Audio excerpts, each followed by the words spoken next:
feel it more intensely than others, both in this small pocket of time and in a larger period of time, how times have and seem to be changing.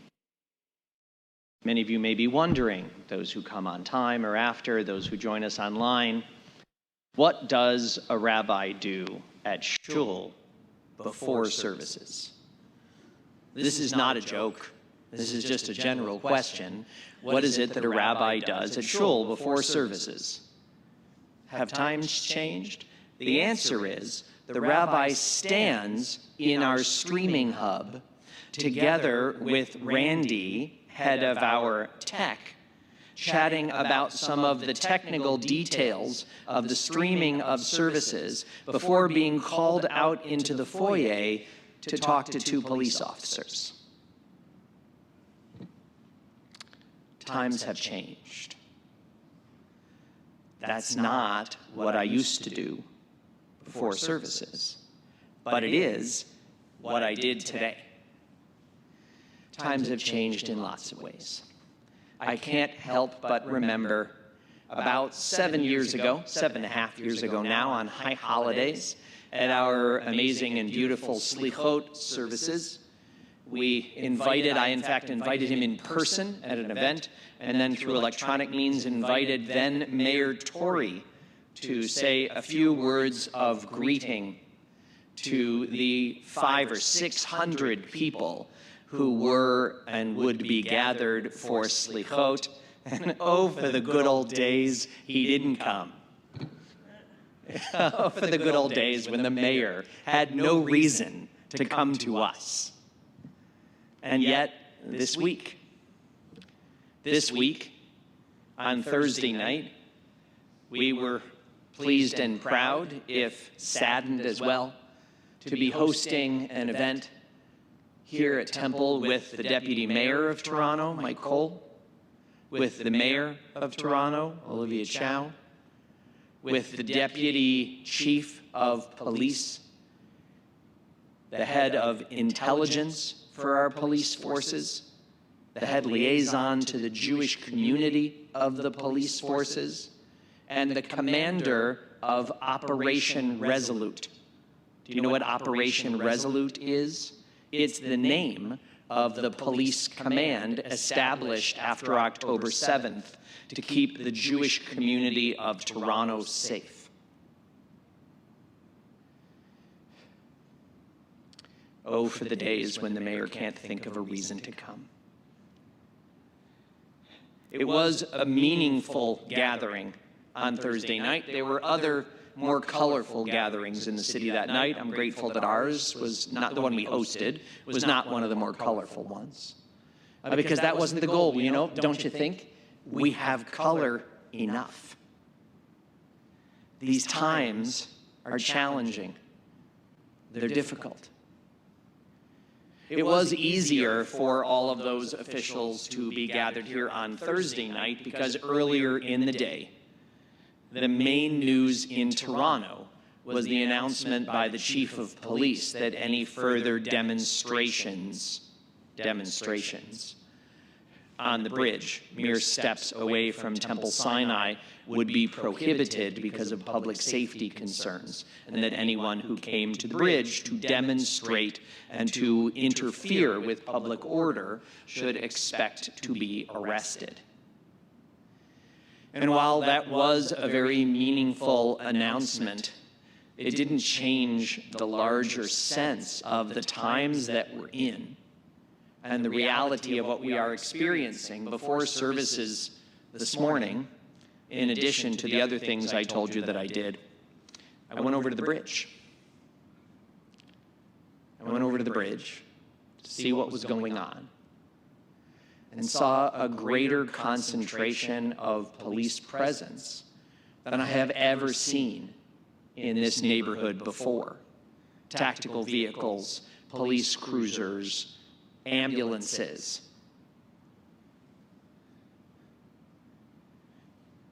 On the one hand, I'm grateful that they're here and the kind of bullying and harassment that had come to characterize our neighborhood in public communications will no longer be tolerated. On another level, I'm saddened, but that's not the right word. The right word actually comes from our Torah portion this week. Moses speaks to the people. It's time in the part that was so beautifully and ably read by Eric this morning. Yeah, don't make a face. You did a really good job.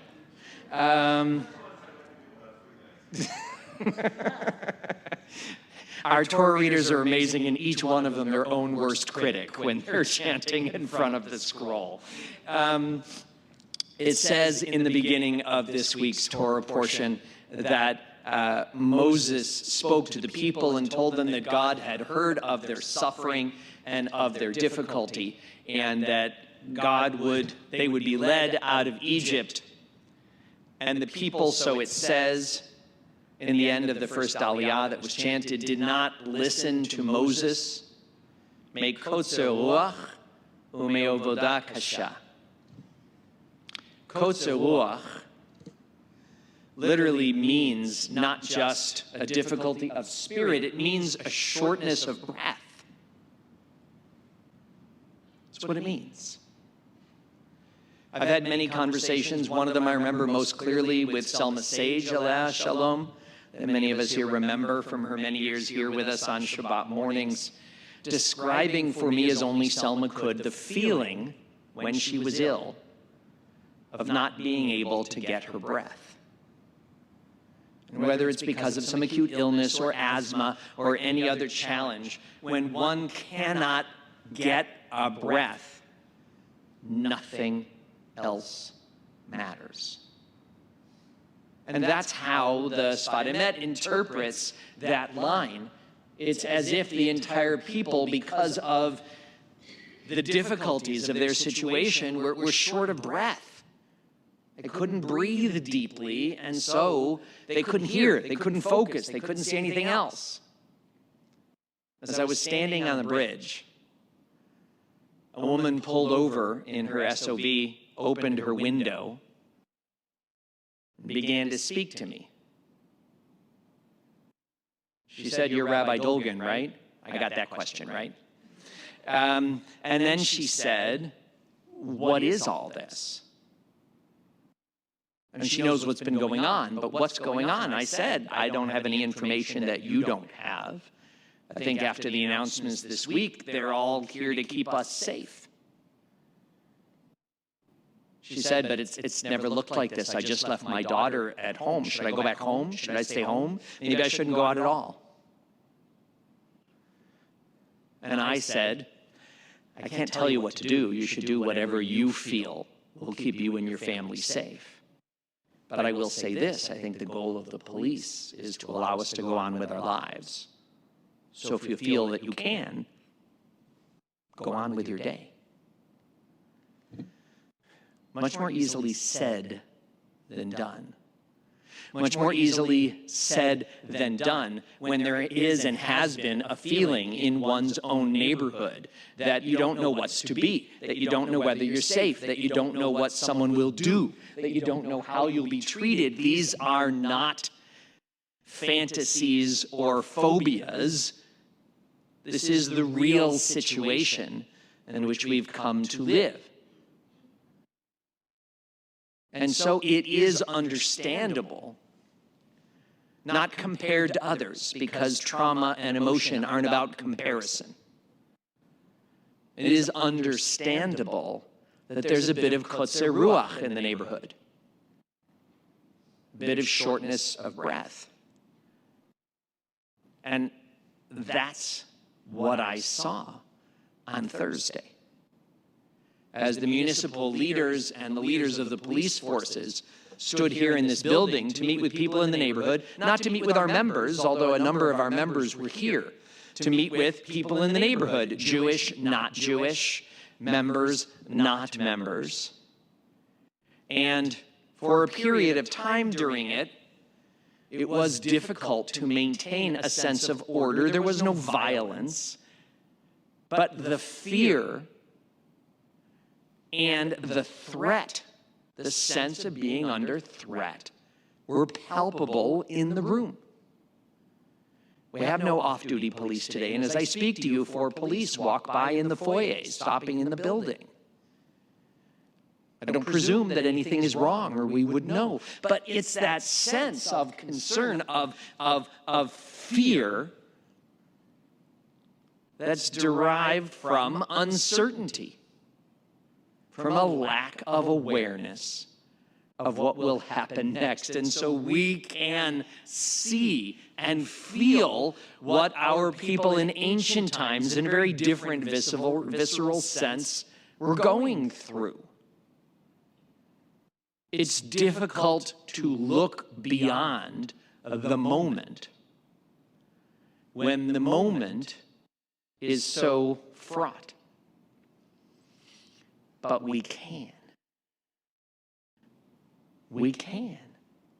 We can see, nevertheless, how much freedom we have. We can see that those municipal politicians that were here, who we may have difficulty with, although, to be honest, if we think of the Prime Minister, it makes them seem so much more on the ball and focused properly after the week that our Prime Minister has had again.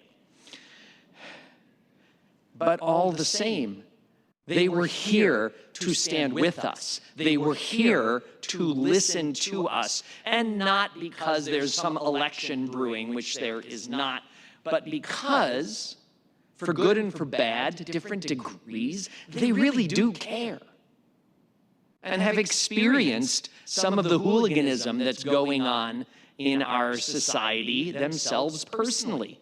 Had an interesting conversation personally with Mayor Chow about the interruption of the skating event downtown and how that did clarify certain things, as it did for many of us.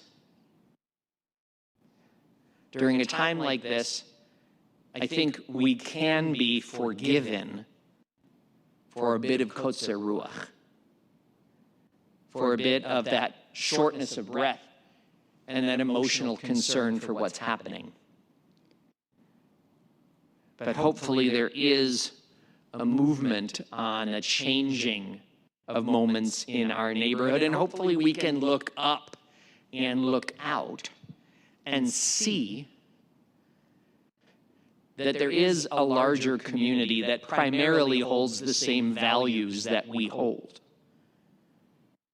That we live in a place where Jewish or not Jewish, of whatever definition, many people understand the importance of the rule of law, and regardless of people's political interests, that they should only be expressing them in a way that is no emotional or physical threat to anyone else in this city for any reason. And because, while times are hard, they're not necessarily as bad as they feel. The emotions are real, but they're not necessarily as bad as they feel. Do you know why the 2 police were here to meet with me before the service? Because one of them had his bar mitzvah here. His mother works here, and he wanted to show his fellow officer, because they're usually stationed in Scarborough, where his bar mitzvah took place, and that this is his place. So we came up onto the bima and had a moment where he was when he didn't look like he looks now.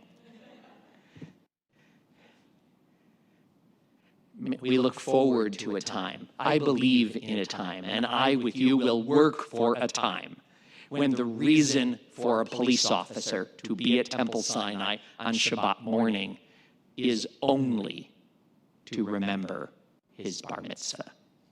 Ken Yehi Ratzon.